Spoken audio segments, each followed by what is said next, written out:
for this bill is not a strike-breaking, union-busting bill. You're the best argument I know for it. Bob Kennedy and John Kennedy hated the mafia all out of proportion, and the mafia hated them right back.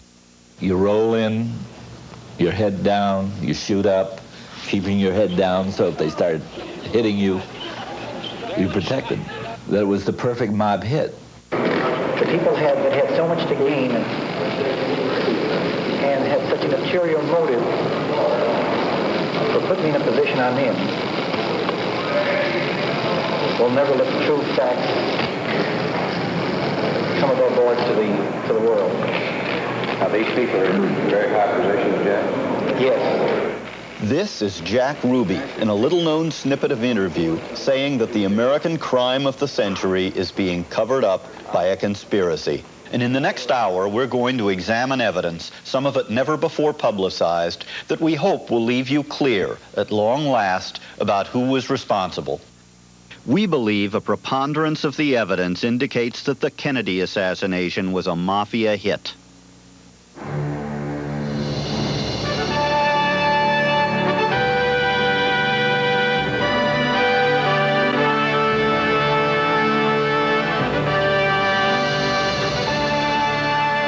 Hi, I'm Jonathan Kwitny, and our subject on this edition of the Kwitny Report is the assassination of President Kennedy, a crime that changed our lives.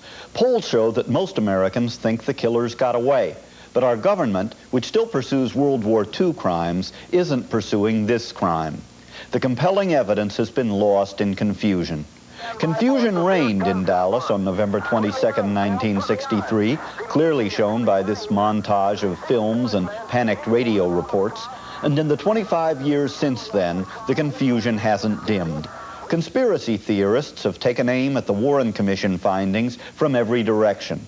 So far, none of the theorists has been able to sell the public on any single solution contrary to the official one, that Lee Harvey Oswald was a lone left-wing nut who killed Kennedy without help, and that Jack Ruby was another lone nut who killed Oswald, spontaneously and out of sympathy with the Kennedy family. So far, arguments with the Warren Commission have focused on evidence that we here, like most of you, have found hopelessly inconclusive. For example, slow-motion films and electronically enhanced sound tapes. Some people say they prove there was a second gunman, and other people say they don't. Diagrams of bullet trajectories, pictures of entry and exit wounds, test firings of Oswald's gun. Some experts say this proves Oswald fired all the shots, while other experts with just as many PhDs say the same evidence proves that Oswald couldn't possibly have fired the shots. So let's forget all this. Also set aside for the moment the matter of Kennedy's sex life and his efforts to assassinate Fidel Castro.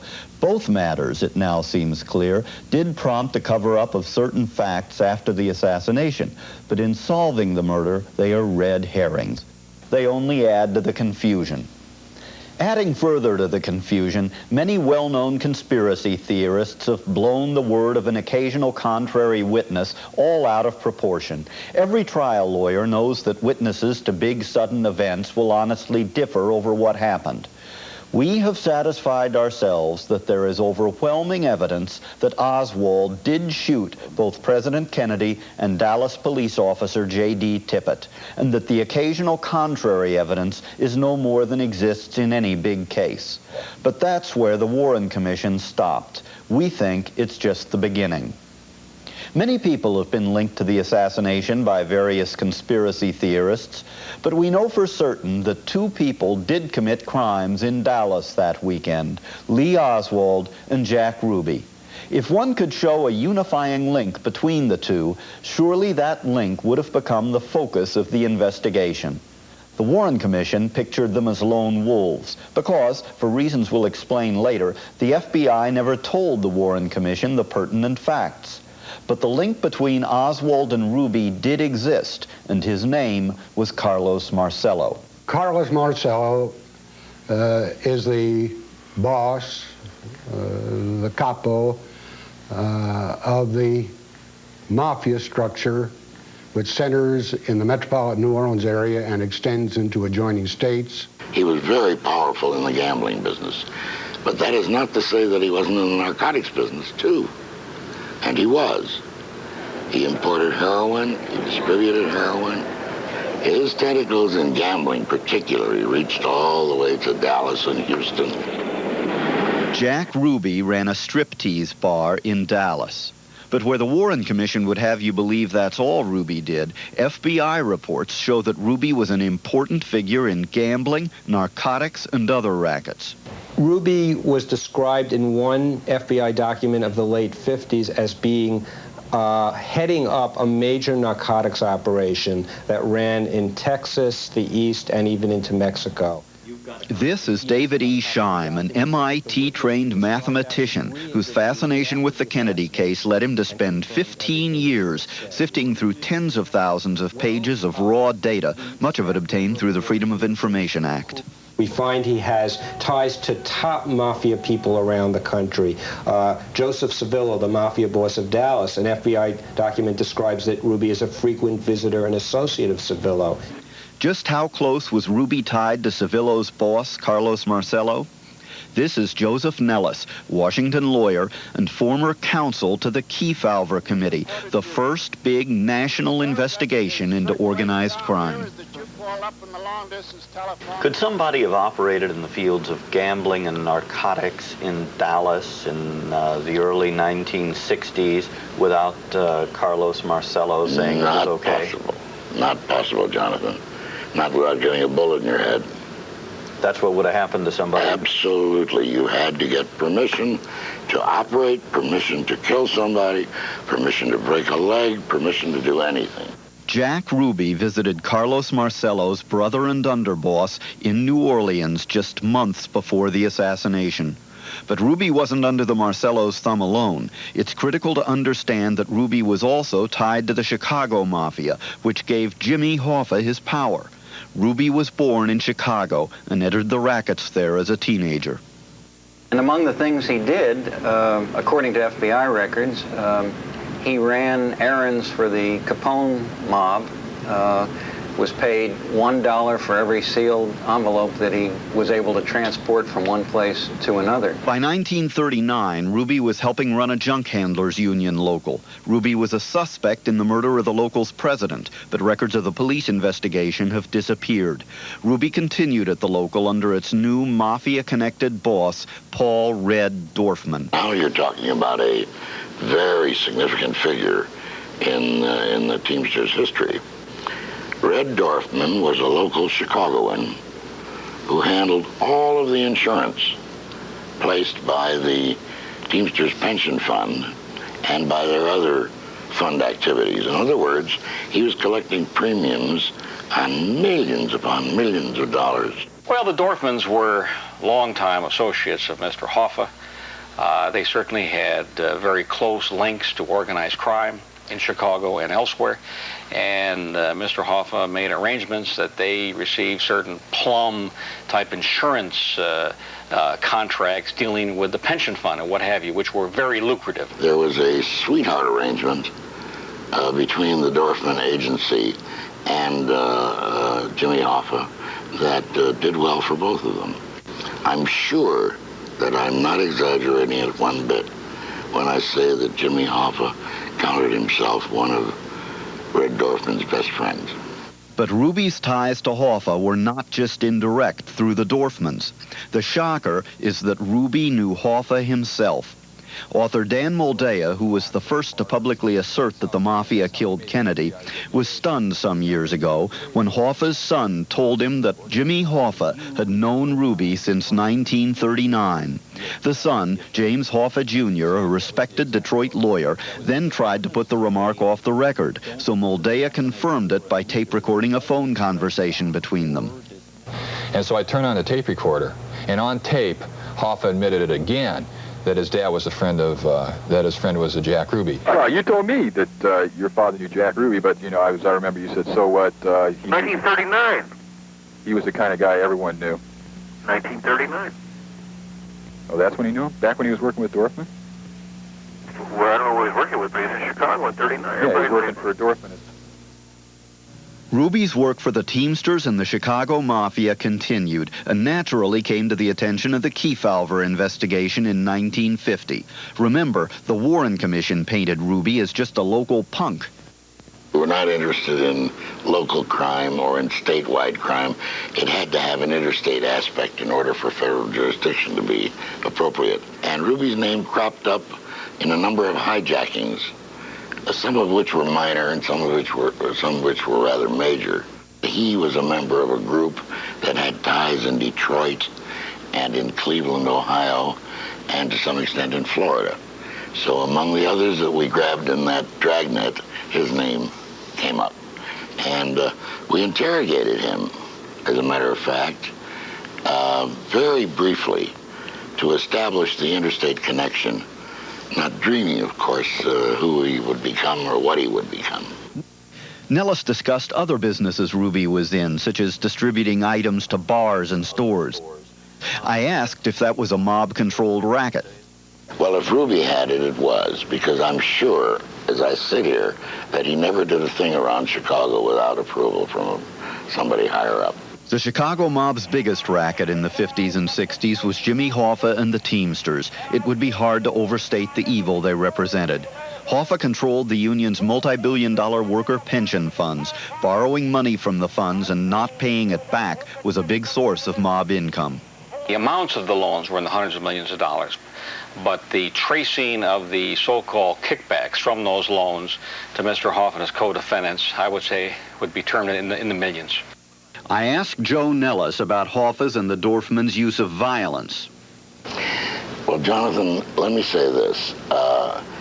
Violence and enforcement were part and parcel of the operations of the Teamsters with their connections to organized crime, beginning long before the Kefauver investigation. Murder certainly was a major weapon, especially where there was a close daily tie between the local Teamsters Union and the local gangs. Senator John F. Kennedy joined the Senate's second big organized crime investigation, the McClellan Committee, in 1957. His brother Robert became chief counsel. They were revolted by the violence and corruption they saw in the nation's largest union, and the Kennedys singled out Hoffa as a target. While leaving the hearings, after these people had testified regarding this matter, did you say that SOB, I'll break his back? Who? You. Say to who? To anyone. Did you make that statement after these people testified before the committee? I never talked to either one of them after testifying. No, I'm not talking about to them. Did you make that statement here in the hearing room after the testimony was finished? Not concerning them, far as I know of. Well, who did you make it about? I don't know. I may have been discussing somebody in a figure of speech. Well, who did you make the statement? Whose back were you going to break? I don't even remember it. Well, whose back were you going to break, Mr. Hoffa? They give his speech. I don't even know who I was talking about, and I don't know what you're talking about. This was hardball against organized crime. Bob Kennedy and John Kennedy hated the Mafia all out of proportion, and the Mafia hated them right back. Did Hoffa ever become an obsession for Bobby Kennedy? I think it goes all the way, I think the answer is yes, but I think it goes all the way back to Mr. Kennedy's dealings with the McClellan Committee, when he was on the McClellan Committee, and they investigated the Teamsters and Mr. Hoffa. And I think he felt that this was a man that had violated state and federal law with impunity, and that no local prosecutor was big enough to really take on Mr. Hoffa. I might say that in connection with the investigation of the Teamsters Union, and Mr. Hoffa particularly, a great deal of evidence was developed indicating violent beatings and terrorism in connection with those who had opposed the international president of the Teamsters Union. There was testimony developed eventually in connection with threats against me and against my family.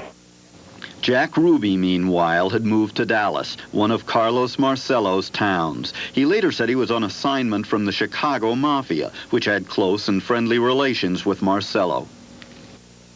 He said that he was told to go down there, indicating that the underworld connections in Chicago had led him to go to Dallas to go into the nightclub business there. The sheriff of Dallas at the time, Sheriff Guthrie, testifies that Ruby came down to Dallas with about 20 thugs and hoodlums in the city. This was at the time when the mob came down to take over the Dallas rackets. What relations did the Chicago mob have with Dallas, with Carlos Marcello in New Orleans? Excellent.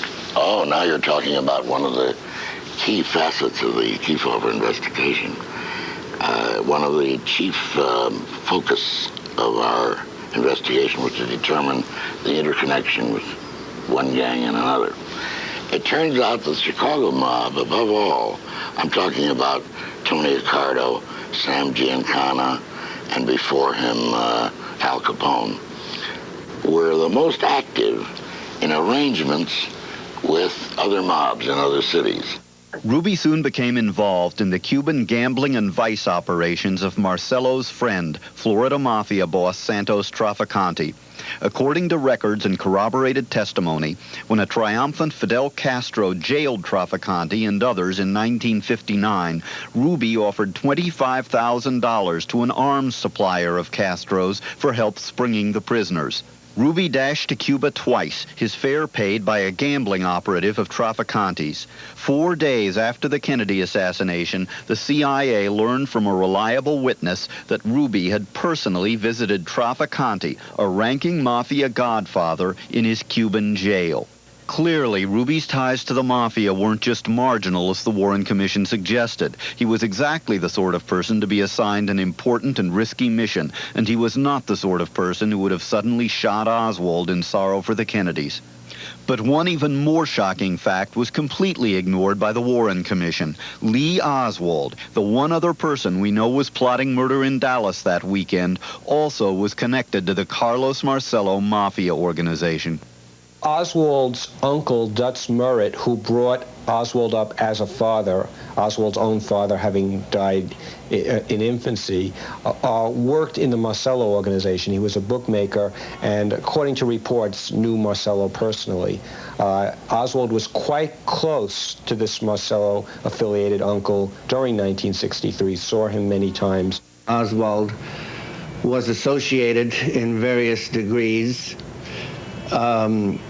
with at least 6 members of the Marcello organization, with David Ferry, who worked for Marcello's lawyer, for Guy Bannister, a private investigator who did work for Marcello and knew Oswald and knew Ferry. And Ferry was working just about on a daily basis for Carlos Marcello in the fall of '63. He was working on a criminal case that Marcello was involved in.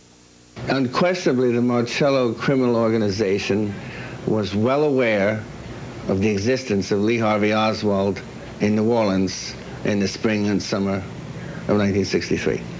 Oswald operated a highly suspicious one-man pro-Castro organization in a small office building occupied by other men who were all outspokenly anti-Castro.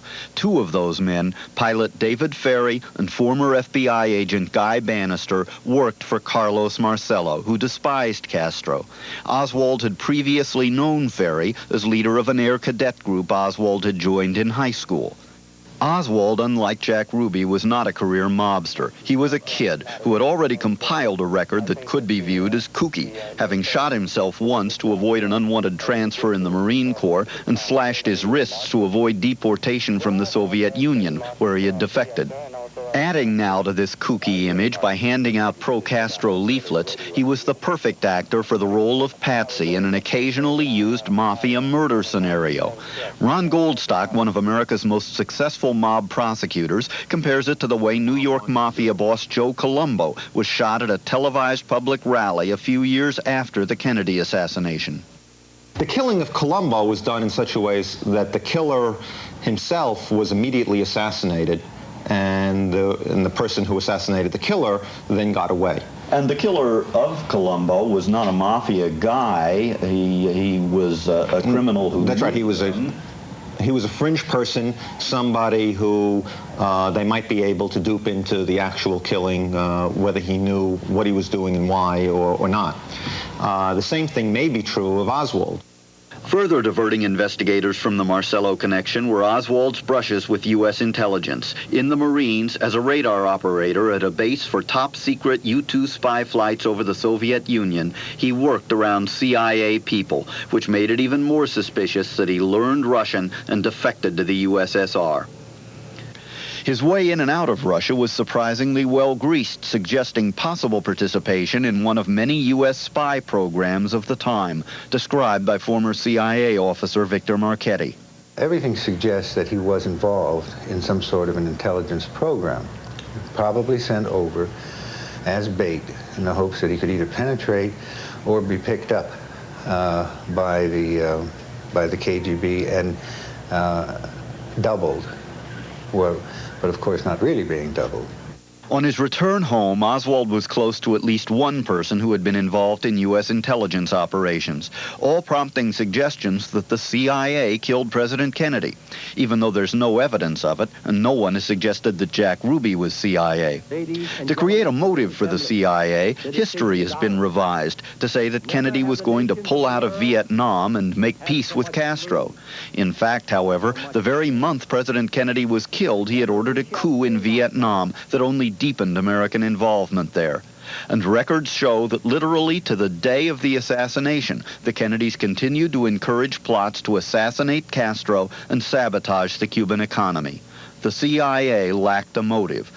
Nor would Castro or Khrushchev likely have risked World War III to make Lyndon Johnson president. Though accusations have been made, congressional investigators expressly exonerated Castro in the assassination. Only one group had anything big to gain by replacing Kennedy, and it had everything to gain. There are a number of different areas where action is needed. I think that in the field of organized crime, I think it's a very serious situation that's facing the country at the present time. Bobby Kennedy, when he had joined the Justice Department, revitalized the organized crime and racketeering section. He had been counsel to the McClellan Committee on which Jack Kennedy had sat as a senator. He recognized the danger of organized crime in this country, and he was really the first Attorney General to do so in a vigorous way. He brought together some of the best and the brightest people to work in that Justice Department. He had the FBI working with lawyers, going out different parts of the country, conducting investigations, prosecutions, and they were beginning to make a difference. Bobby Kennedy, demonstrating his relentlessness, developed a source within the underworld, a person who later turned state's evidence. That was Joe Valachi. And Joe Valachi went public in, I think, the fall of 1963, testifying about who killed who did what to whom, and he was a soldier. He was an actual made member, a soldier within the Vito Genovese family, and was responsible for putting a lot of people in jail. Bobby Kennedy was probably the best crime fighter this country's ever had. He was the roughest on organized crime, and as Attorney General, he was eating mob guys for breakfast. Under President Johnson and defense-oriented Attorney General Ramsey Clark, the war on the Mafia predictably cooled off. Beyond the benefits reaped by the Mafia in general on Kennedy's death, two men in particular had faced ruin if the Kennedys had stayed in office: Carlos Marcello and Jimmy Hoffa. During the time of the Bay of Pigs invasion, Bobby Kennedy had authorized the literal kidnapping of Marcello off of New Orleans Street, put him on a private plane at the airport, and sent him to Guatemala. Bobby Kennedy went on record as saying, "I want to be remembered as the guy who broke the Mafia." In particular, he was incensed, he was enraged over Marcello's defiance of his deportation. Marcello had re-entered the country illegally, surreptitiously, about 2 months after Bobby Kennedy had deported him. The Kennedys kept after Marcello, who was on trial the very day the shots were fired that removed Kennedy from office, saving Marcello's career. Hoffa faced the same problem. In his case, the charges ultimately cost him his career, but in 1963, ridding himself of his obsessed prosecutor may well have seemed his only way out, and he said as much to Grady Parton, a Louisiana Teamster leader who later turned government witness against Hoffa. Parton told me that that Hoffa became outraged with Bobby Kennedy. He was going to firebomb his house. He was going to hit his house with plastic explosives at Hickory Hill, Virginia, burn the house down, kill Bob Kennedy, kill Ethel Kennedy, kill the entire family. And Ed Parton said, "Listen, Jim, if you're going to kill Bob Kennedy, go ahead, kill Bob Kennedy, but don't kill his family." And Hoffa replied, "No, to hell with them. They're Kennedys. I want them all dead." Hoffa and Marcello were particularly close to each other. The inter-involvement of Hoffa and Marcello was a very close one. For one thing, when Jimmy Hoffa was on trial in Tennessee, and during one of the recesses, Jimmy Hoffa came up to the assistant district attorney, asked about his friend Carlos Marcello, and then asked the assistant district attorney to be sure to remind Carlos Marcello that he had asked for him. There are numerous actions of Ruby, Marcello, and Marcello's agents in the months before the assassination, even in the days before, that suggest their involvement in a criminal conspiracy. The record shows that Ruby made a visit to New Orleans, saw Frank Caracci, who was lieutenant to Carlos Marcello. He made a phone call to Nafia Pecora, another Marcello lieutenant convicted of a drug offense. Pecora called Ruby back. His phone records show calls to people like Barney Baker, top Teamster thug. During the weeks and months and days, and actually hours before the president's murder, Ruby received numerous telephone calls from some very interesting people. Some people who were very, very close to Jimmy Hoffa, including Murray W. Miller, the number 2 man in the Teamsters Union behind Hoffa. Barney Baker, Hoffa's number 1 leg breaker out of Chicago, 3 telephone calls to and from Baker. These are only part of Ruby's calls and visits, as revealed by telephone company and hotel records. He met Pete Marcello, Carlos's brother and colleague, at the New Orleans bar that served as Pete Marcello's headquarters. And the weekend of the assassination, David Ferry, Marcello's personal aide and Oswald's friend, made a highly suspicious trip to Texas and driving through a storm-swept night to Houston on what he said was a hunting trip. Instead, witnesses say, he spent almost his entire time making and receiving calls from pay booths in Houston. He lied about it to the FBI, which learned, among other things, that he had neglected to take a gun on the hunting trip. Ferry was actually arrested in connection with the Kennedy assassination the following Monday, but the charges were dropped and he died suddenly and suspiciously just as another investigation was getting underway. Ruby also spent the weekend suspiciously, viewing the assassination from atop the plaza where it occurred, following the president to the hospital, and then stalking Oswald and talking with a stripper, Karen Carlin, whose sudden need for $25 Sunday morning was the cover story for Ruby's visit to the Western Union office across from the police station where he shot Oswald, supposedly on the spur of the moment. Ruby supposedly received a telephone call from Karen Carlin at 10:19 Sunday morning. An hour before he kills Oswald. Right, in which she asked to borrow $25.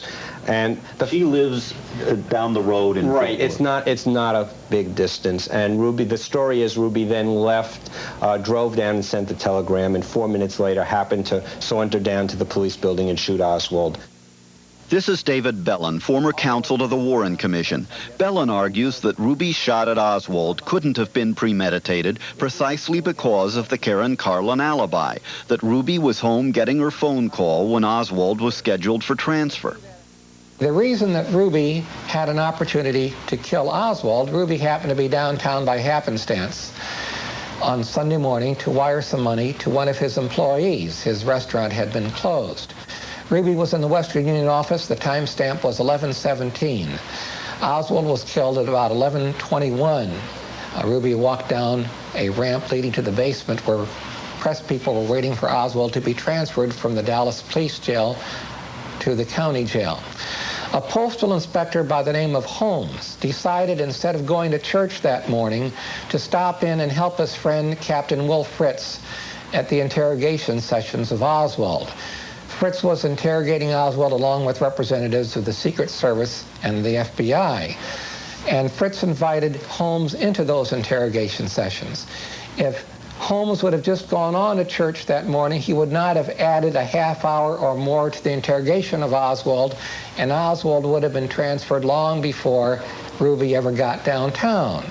The fact is that Ruby was not in his apartment during the time of the call. 3 journalists and a policeman saw Ruby pacing and back and forth in front of that police building from 8 o'clock that morning.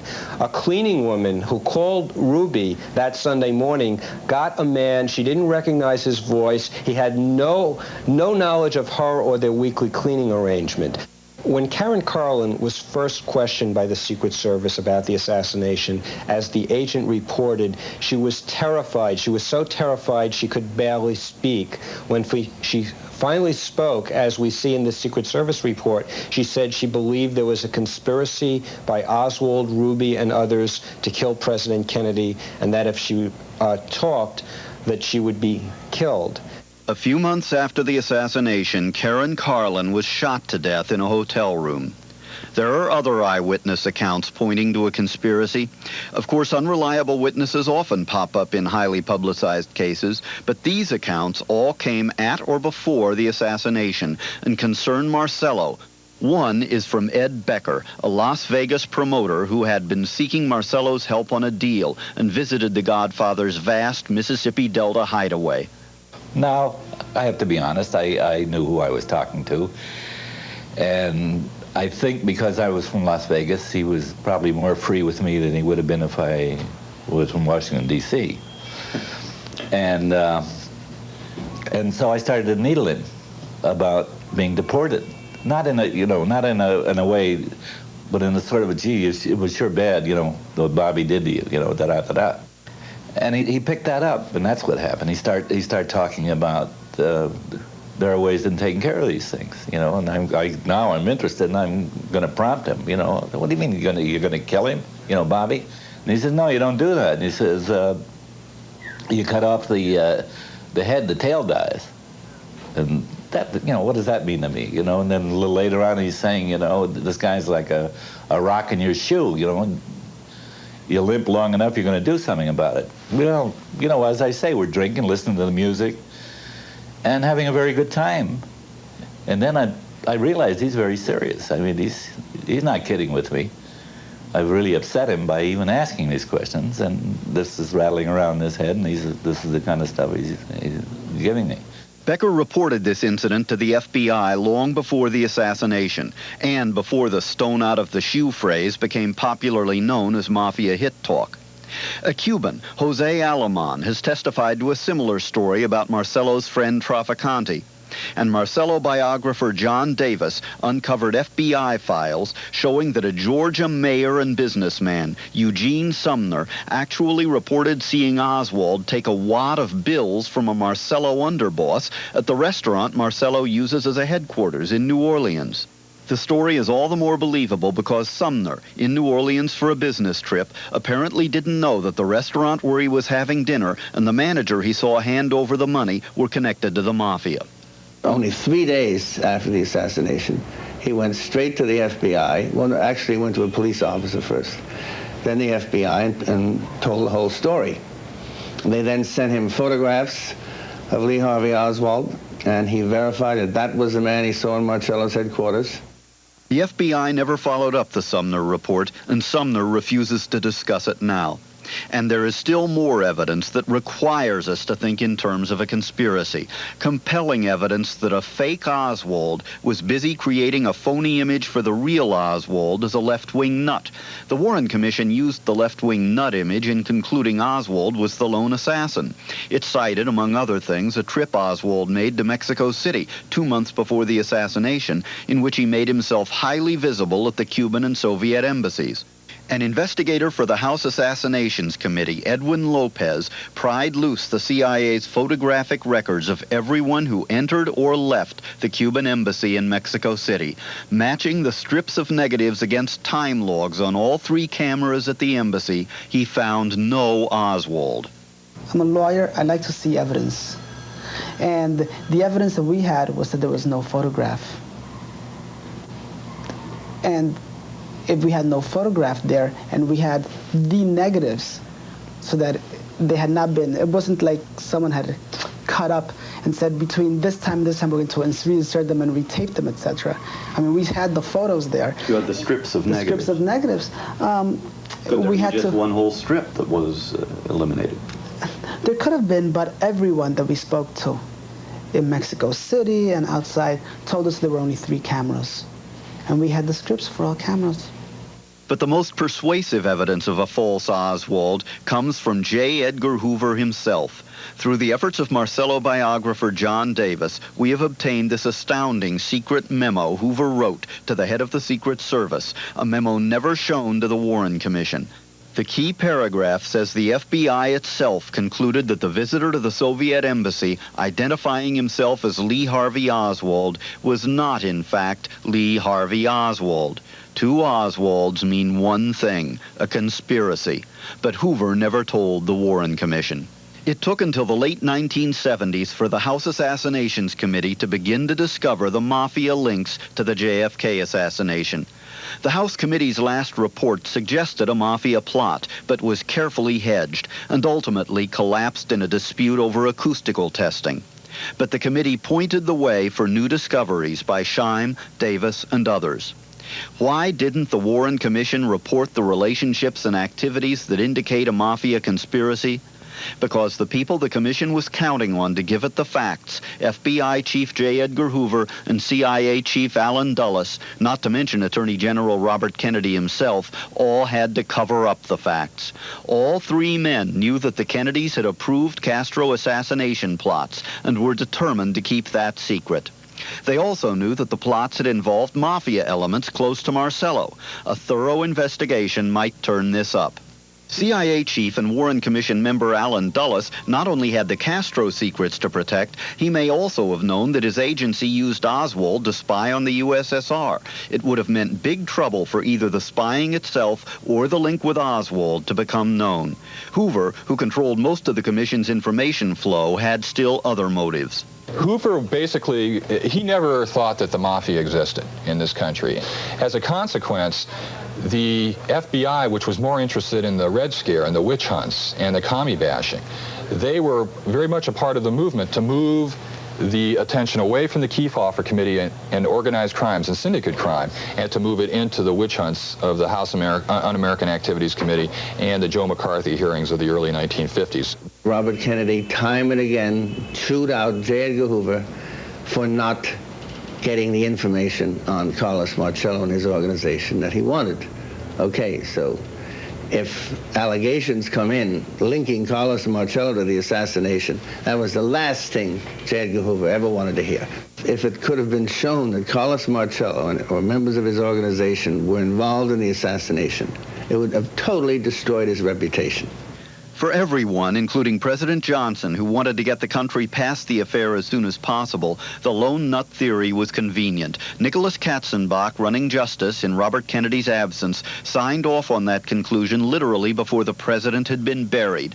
Allen Dulles promoted that idea at the Warren Commission's first meeting. Yet 25 years later, Aaron Cohn, one of the nation's most respected lawmen, says this regarding Carlos Marcello and the Kennedy assassination. One of the toughest things to do in our society is to make people recognize that the old idea about anyone alleging guilt by association has to be waived when you start talking about the conspiracies of organized crime, because organized crime is crime by association. That I believe that there was an adequate basis in the official findings to justify an ultimate indictment by a grand jury, since I believe that there were the necessary ingredients of a conspiracy, two or more people involved, and at least one overt act. There is no statute of limitations on homicide. Godfather Marcello is now 78 years old. I remain skeptical that the criminal test of beyond a reasonable doubt could be met so long afterwards. But it does seem that the preponderance of the evidence, the standard for civil court juries, indicates a mafia conspiracy to kill President Kennedy. Two of our guests here in the studio agree with Aaron Cohn that a grand jury should meet and indict. They are John Davis, author of the new Marcello biography, Mafia Kingfish, and David Scheim, author of Contract on America. And we are joined by David Bellin, counsel to the Warren Commission, whose new book is Final Disclosure, The Full Truth About the Assassination of President Kennedy, which also contains startling new information about Kennedy's foreign policy. And in Washington, Senator Arlen Specter, another former Warren Commission counsel. Senator, have you written the book? No, I haven't written any book. I'm just here gratis. That's terrific. Yeah. Okay. David Bellin and Senator Specter, let's start with you, David Bellin. I saw you taking notes during the tape you just saw. Well, I took notes because I was so disappointed that a person as sophisticated as you, Mr. Kwitny, has fallen hook, line, and sinker for the central thesis of books of fiction, such as the Mafia conspiracy books, that the Mafia was involved in the assassination of President Kennedy. Whenever you have claims of conspiracy, you have to go to the central thesis of the claim, and you have to apply two things. First is you have to take a look at the heart of the evidence, and the second thing you have to do is apply some common sense. Now, the practical claims that the Mafia conspiracists make are that Jack Ruby was conspiratorially involved because Jack Ruby killed Oswald, and he was therefore some kind of a hitman from the Mafia. You first start with a question of common sense. Mafia hitmen do not go ahead and kill their targets when they're surrounded by the police, when they're sure to be apprehended and incarcerated in a jail and face life imprisonment or possible death. What about the Joe Colombo case? Apart from that practical situation, you have the happenstance of Jack Ruby being downtown in Dallas at the time that he shot Lee Harvey Oswald. There is another reason that Ruby was not conspiratorially involved, and this is something that Senator Specter may want to comment on. But against the advice of Ruby's own attorneys, Ruby demanded that he take a lie detector test, a so-called lie detector test, a polygraph examination, and in fact did take that examination. And in fact, according to the expert who was questioning Jack Ruby, Ruby truthfully answered all questions concerning the assassination and the possibilities of conspiracy, including questions that were asked, was he conspiratorially involved? No. Why did he shoot Lee Harvey Oswald? To save Mrs. Kennedy the ordeal of coming back to Dallas to have to testify in a trial. And the very fact that Ruby would ask to take a polygraph exam is independent evidence of his innocence of conspiracy. Another practical aspect, which has never been discussed in Mr. Scheim's book or by the House Assassination Committee, was that Rabbi Hillel Silverman, who was Ruby's rabbi, who intimately knew Ruby, visited with him in his cell in Dallas several times a week until the time in the following July when Rabbi Silverman left Dallas to accept another pulpit. Rabbi Silverman was absolutely convinced of the innocence of Ruby so far as any conspiracy is concerned. Now, it is true that there are some witnesses, as you indicated in the earlier film introduction to this discussion, which, to be candid, I thought was really not fairly presented because it just presented one side of the story without the other. But it is true. But you're here, and that's, we're glad of it. Well, I trust that Senator Specter and I will therefore have the primary amount of time in this oral discussion. But it's true, as you pointed out, that and trial lawyers know, that whenever you have witnesses to an accident, to any sudden event, you're going to get different stories. And it's true that there are some people that claimed that they saw Jack Ruby in and around the police station earlier that morning. The fact is that if Jack Ruby were going to go ahead and stay around there to make sure that he was going to get Oswald, he would not have left the police station to go and send a wire in the Western Union office because in no event would someone know exactly when Oswald was coming down. Let David Scheim reply to Let me tell you, the police Lieutenant Revel had so many witnesses who placed Ruby wandering around the police station that he said he didn't even need Rushing's testimony, and the whole crux of the issue with whether Ruby was convicted on first-degree murder was that his alibi was false. It was a premeditated murder. This is what the jury found. May I supplement that last remark of Mr. Scheim's? Briefly, but then I want Senator Specter to speak up. The police officer in charge of basement security, Patrick Dean, was so close to the Marcello organization that when Marcello's deputy in Dallas came back from the Appalachian Crime Conclave, the first thing he did was to have dinner with Patrick Dean, with Sergeant Patrick Dean. So you're suggesting a man like Dean might have been willing to tip off Ruby. Senator Specter, what do you remember of Ruby's testimony, and what do you make of whether he could have been downtown on Sunday morning waiting to shoot Oswald? What I recall of Ruby's testimony was that he flatly said he was not involved in a conspiracy and that he passed a lie detector test. When we deal with the question of whether Ruby broadly hinted at a conspiracy, I saw that comment made in Mr. Shine's book at page 3, and I went back and checked the transcript carefully, and it simply isn't so. It was taken out of context. The investigations which have been conducted on the assassination of President Kennedy, and there have been many, many, simply do not support any theory of a conspiracy or any proposition that the mafia was involved in an assassination. When you asked me earlier if I had written a book, I said, no, I have written no book for profit, but what I might have pointed out was that I participated in writing one book. It's called the Warren Commission Report, which has been read by virtually no one. And in this book, from pages 243 to 423, there is a detailed analysis of the investigation of possible conspiracy. And the conclusion was no evidence of a conspiracy. My reading of the report was that Ruby's lie detector test was inconclusive.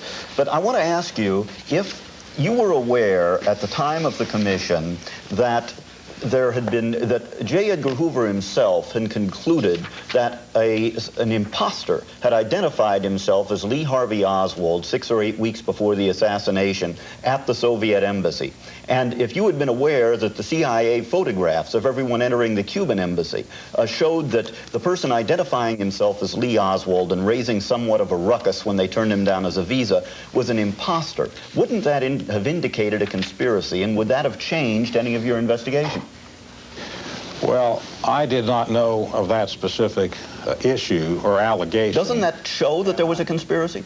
No, not necessarily. And I think that there had been materials kept from the commission, but I would point to Mr. Davis's prologue in response to this question as to what the commission did and how much we relied on Hoover. We conducted an independent investigation, and this investigation was conducted by people outside of government. Went to the Chief Justice of the United States, to John McCloy, and to others of independence, and went all around the country to find young lawyers who had no association with the government. Younger lawyers. David Bellin of Des Moines, Arlen Specter in Philadelphia, from Chicago, from Los Angeles.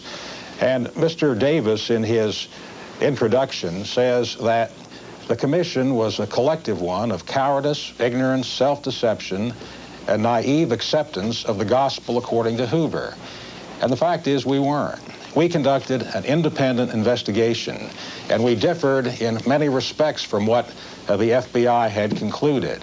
And I think we found the real facts, and certainly no one in the intervening 25 years has disproved our basic conclusions. Could I respond to that? Sure. Yes, what I was driving at in that introduction to Mr. Shime's book, in which I go into it at considerable length in my own book, is that the Warren Commission simply did not receive adequate information suggesting the possibility of a conspiracy involving organized crime. And I can give you some examples. We have already mentioned that David Ferry, an associate of Oswald and also of Carlos Marcello, was arrested 2 days after the assassination. The FBI conducted a very thorough investigation of David Ferry, and they found very, very many suspicious things about him. The information on Ferry and the reports, the FBI reports on Ferry, never even arrived at the Warren Commission. You didn't even see them.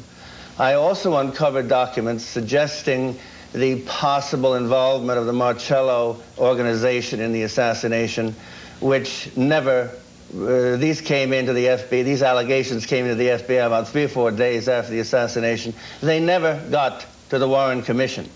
We could go on. there were, as we know, there were very, very unsavory plots on the part of the CIA in alliance with the mafia to assassinate Fidel Castro, which Robert Kennedy, as Attorney General, knew about, which the director of the FBI, J. Edgar Hoover, knew about, which Allen Dulles, who sat on the Warren Commission, knew about. These were never given to the Commission. The Commission knew nothing about them. They were never informed. Senator, were you aware of Lee Oswald's ties to the same criminal organization in New Orleans that Jack Ruby was tied to? Were you aware of the mafia assassination plots? The answer is no, I was not, but let me hasten to add that that was not my area of responsibility. I have not had an opportunity to read Mr. Davis's book, although I tried to do so before this program. I hurriedly read Mr. Shine's book. But what I have seen in the cuts which you sent me, and in Mr. Shine's book, and I think in Mr. Davis's book, but I can't be sure because I haven't read it, are snatches of a little fact here and there, which really add up to nothing. On the materials that I know about in detail, as to the trajectory of the bullets and the direction of the shots, Mr. Shine is simply categorically wrong. That's what Senator Specter just said. He said that David Shine is so wrong, his credibility is so subject to question on these basic facts that therefore, when he's so wrong on these basic facts, you have to assume that he's also wrong on putting together the little bits and snatches. I have to respond. You have to respond to that. I've been attacked by two people. Yeah. Let me say, first of all, the Senate Intelligence Committee reviewed the Warren Commission's performance in 1976. The committee found from memos from Hoover and Johnson that there was predetermined instructions that Oswald was the lone assassin. Bert Griffin was the staff member in charge of Jack Ruby. He was not allowed to go to Jack Ruby's testimony. Griffin stated, "I feel betrayed. Evidence was withheld from me."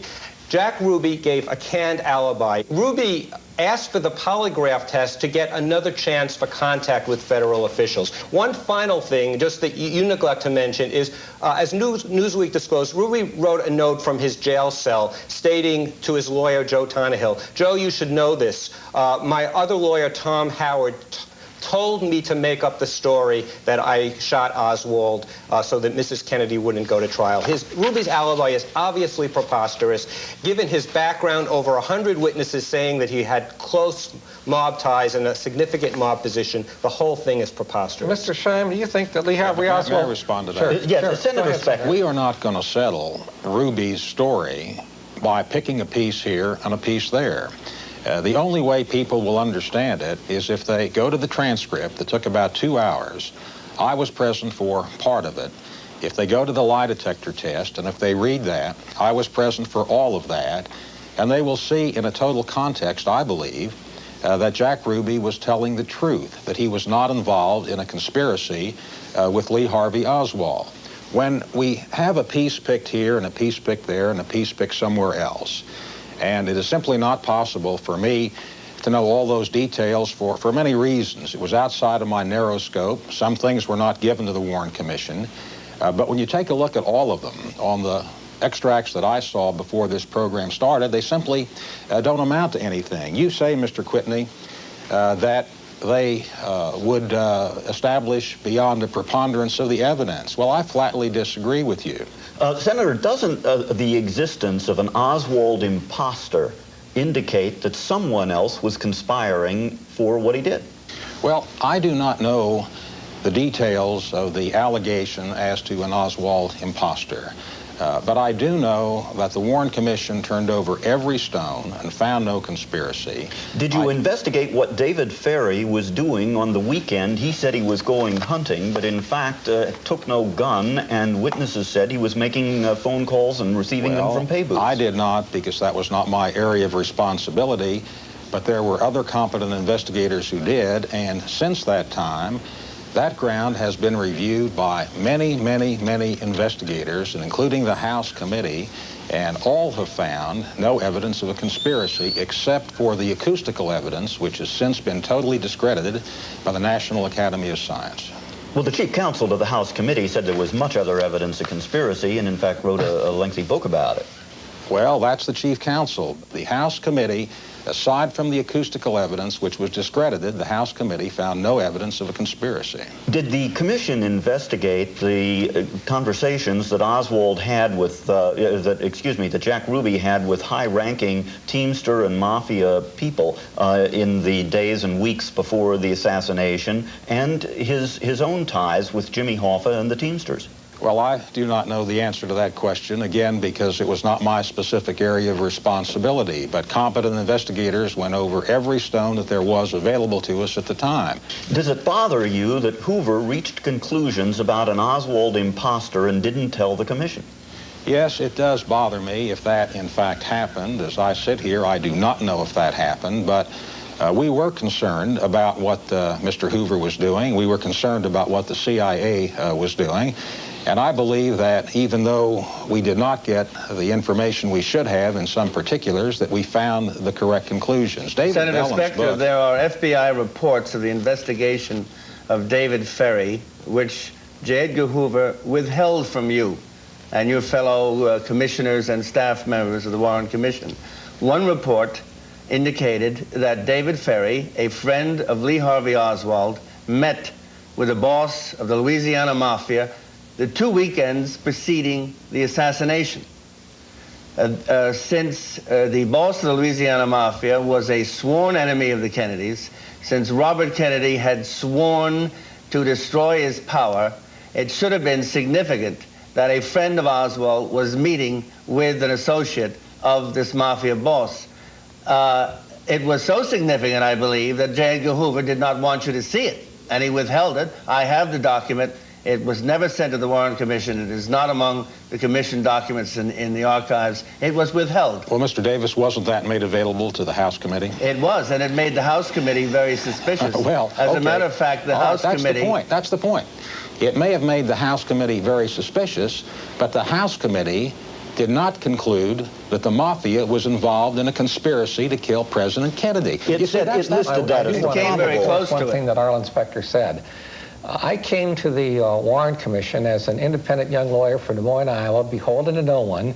And trials, I had always advocated one side or another, but here I was in Washington advocating nothing but the truth. And like Arlen and the other members of the staff, leaving no stone unturned to find the truth. And if you can put yourselves in our shoes, sure, we had preliminary reports of the FBI, and there were literally hundreds of FBI interviews, and I might add, by the way, many FBI reports were inaccurate. If you want to go ahead and build a case on a sheaf of inaccurate FBI reports, there are literally hundreds of them. The FBI just sometimes is not accurate when it records information.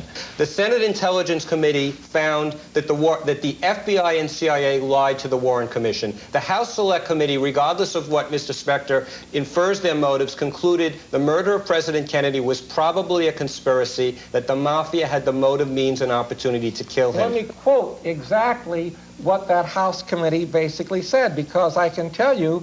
Before you read from your book, Final Disclosure, let me note that you express outrage in your own book at Alan Dulles, a member of the Warren Commission, not disclosing the Mafia assassination plots that he was aware of. You mean against Castro? Yeah. I mean the CIA assassination plots, and I also disclose in my book that I was the one that basically uncovered that and brought it to the attention of the Rockefeller Commission. And just as I left no stone unturned in my work with the Warren Commission, I left no stone unturned in my work with the Rockefeller Commission investigating the CIA. Why were those plots withheld from the Warren Commission? There is no excuse by the Attorney for those. General, by the head of the ex-head of the CIA, and by the head of the FBI. Why were they withheld from you? They must have been relevant. You have just heard a lot of information. There's enough evidence that the documentary segment alone could have run 2 hours. At the start of the studio discussion, we said we'd keep taping until all the guests decided that they had said their piece, and we did. We've combed the transcript, and a fair statement of every point raised in opposition to our documentary was included in the edited version you just saw. My thanks to all our guests on this program. I'm Jonathan Kwitny, and I hope to see you next time on the Kwitny Report.